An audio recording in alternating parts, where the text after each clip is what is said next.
superpowers are now in contention. US-China relations will go through a long period of testing. The Americans once supported the induction of China into the global system. I was there when China joined the WTO in Doha in November 2001. But since then, till the beginning of COVID, China's economy grew 7 times in real terms, 9 times in RMB, 11 times in US dollar terms. And there's a certain bias remorse in the US that they should not have helped China because China has now become too big and threatens US dominance in the world. This plus growing US and to some extent Western insecurity about the evolution of its own society is an important reason why between US and China there's going to be a fairly long period of tension, oscillating between sometimes a cold peace to a cold war. Proxy conflicts could be in Southeast Asia, could be in Myanmar, could be elsewhere. But America worrying that China will one day displace it as global hegemon. If China were like the old Soviet Union,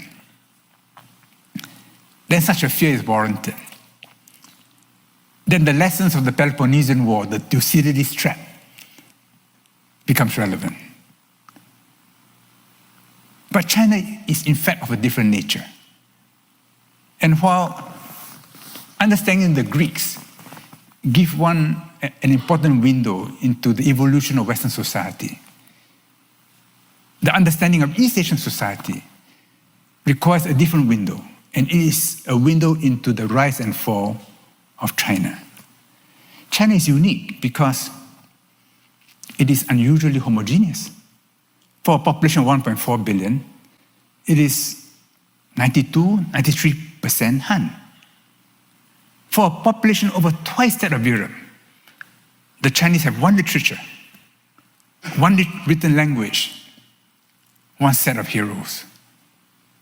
Here in Europe, every few hundred kilometers, a different history, a different terroir, different heroes, a different sense of itself.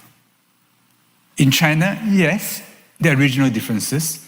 Yes, the spoken language is often not mutually intelligible, but the high language, which is written, and the histories, which are well written, the heroes are all common.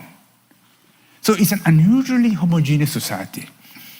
And this homogeneity is not happenstance. It's not the result of the whim of a leader or a set of policies.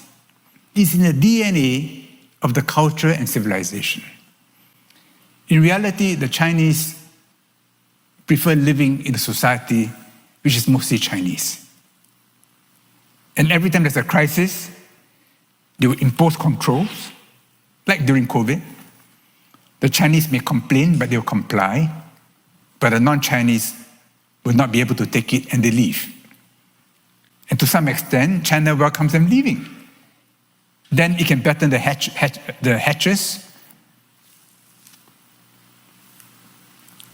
pull up the drawbridges, shut the gates, and preserve itself. You know, dynasty after dynasty rebuilt the Great Wall. The Great Wall that we see, which is on Instagram, that's only a fossil. Because that Great Wall was always a living system. Not just bricks, but a whole system of control, which went beyond the Great Wall, outside and inside. If you are in a watchtower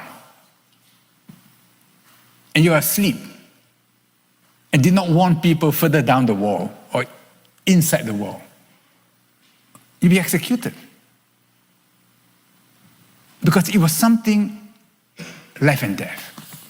When times are calm, when there's no threat, then the gates are flung open and people move in and out freely. But if there's danger, then the controls are put in place. The surveillance network is activated far beyond and deep within, including the deployment of reserve forces. We saw this during COVID. They locked up the population in compartments, into cells, and then, one by one, resolve the problem within. The Western media would have us believe that China did badly during COVID. China, in fact, did extremely well during COVID. As any epidemiologist knows, in an epidemic, be the last to open up. Don't be the first. So China had the fewest deaths per million. And because within the country they had closed-loop production, while the rest of us were at home, avoiding one another, working or pretending to work on our terminals, still collecting our salaries, and every day waiting for the delivery man to bring in parcels. And sometimes wondering who ordered what within the family. Who made the stuff inside the parcels? They all came from China. All the ships went to China to collect manufacturers. They left full, they returned empty. Now, I was in logistics for a number of years. Freight rate across the Pacific is usually between $1,000 to $2,000. It kept on going up.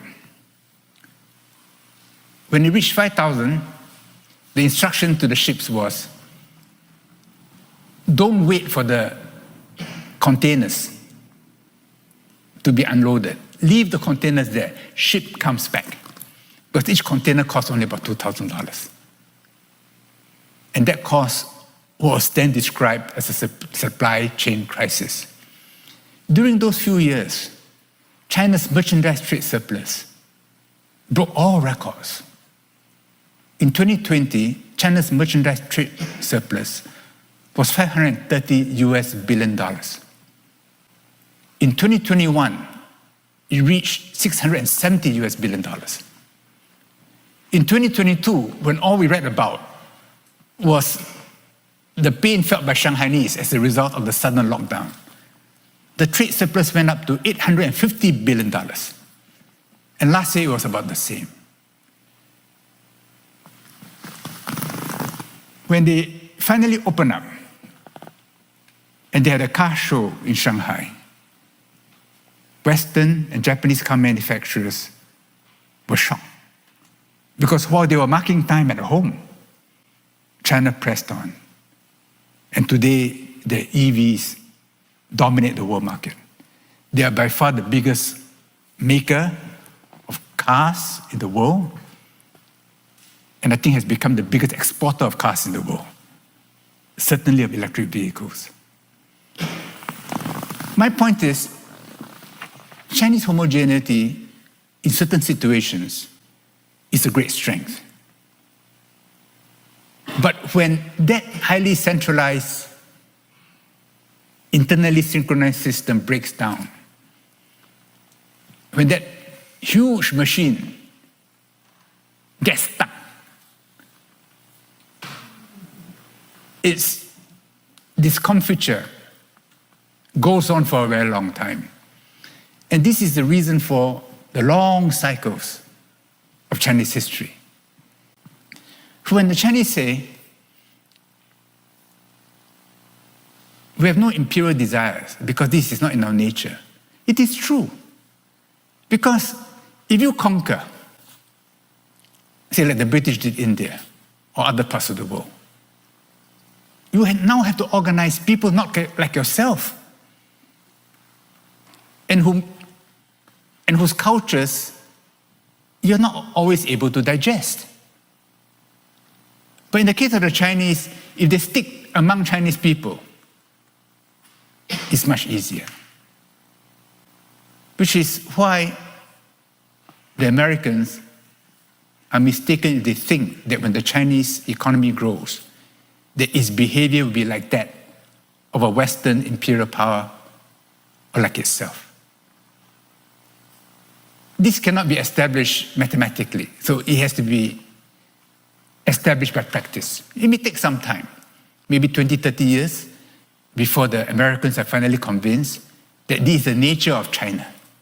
This is not Russia. This is not Britain. This is not France. This is not Germany. During this period of tension, as moves are made against one another, business people feel very uncomfortable because they're subject to tariffs, surveillance, all kinds of controls. So many are moving to Southeast Asia. European companies, American companies, Japanese companies, and Chinese companies. And often they indigenize themselves. They become Singaporean or Malaysian or Indonesian by changing their passports. And even in Italy, outside Florence, in Pardo, Wento people, they become Italian, many are Catholics. And when we buy the necktie or the handbag, it says made in Italy, but it's actually made by Wento people in Italy. It's a different pattern. In Africa, there's intermarriage going on. And the Chinese are not like the old colonial powers, living on high hills and being served by retinues of servants. They are there riding bicycles, setting up small shops, peddling their wares. Of course, they're also the big businessmen. So this rise of China is a new phenomenon. I sometimes describe it as another sun entering the solar system, causing the gravitational field in which all of us find our orbit being distorted. And this new sun will be bigger than the existing sun. I mean, you think about it. China has 4 times the population of the US. As Elon Musk said, it's arithmetic. By the time China's per capita GDP reaches half that of the US, its economy will be twice that of the US. And the average Chinese is not half as productive as the average American. They're pretty hardworking. And if they achieve a per capita GDP more than half, then China's economy may well be the size of the US, EU, and Japan combined. So this is a huge phenomenon. Every heavenly body's orbit will be affected. Make a mistake, you may crash into something bigger. Understanding the forces, you will achieve new orbital freedom, which you could never have dreamt of before. Therefore, understanding the phenomenon of China, and it's a huge phenomenon, and it's a complex phenomenon, is extremely important. And in Southeast Asia, because we have seen China in its previous incarnations, there is almost an instinct as to how to deal with that China. And if we in ASEAN, which is the association of the 10 countries of Southeast Asia, if we play our cards right, we will play the role of a stabilizing force between the US and China, China and India, where everybody feels comfortable. And we ourselves benefiting from both the cooperation and the contention. What do you guys think? Do you have anything to add on top of this conversation? Please leave your comment below. We would love to hear from you. Thank you for making it this far. If you like this video, you might want to share it with a like-minded friend. Thank you, and as always, stay blessed.